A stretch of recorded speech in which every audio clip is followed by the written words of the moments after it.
Matapos ang magdamag na paghahanap, nakaipon sila ng kalahating sako ng pagpag. Hindi pa man siya nakararating sa bahay, sinalubong na siya ng apong si Jerry Boy, na 1 taong gulang. Pagdating sa bahay, agad binuksan ni Jerry Boy ang sako ng pagpag.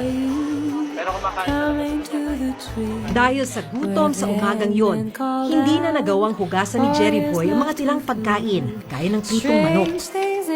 Kumain din pati iba pa nilang kalaro. Ano lang malinis.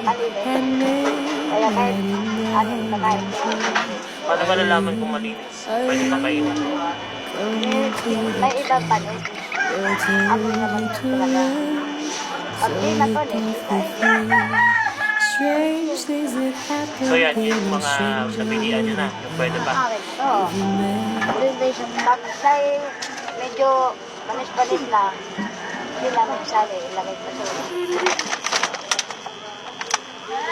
Awa. Kaya nga, patay-patay na yung katawang mong trabaho para lang makabigay ko sa mga apo. Mag-iisip talaga ng saan-saan mo.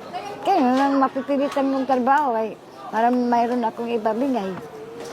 Kaya sa kanila, mga magulang, kaya man rin sila. Ayaw man talaga nila manghingi. Kaya dito man talaga sa akin.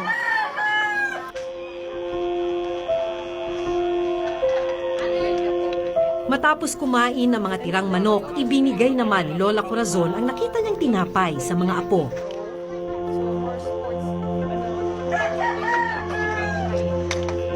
Pero makikita sa lagayan ng tinapay na expired na ang mga ito. Yan man ko makabasa kay maliit naman hindi ko makakita.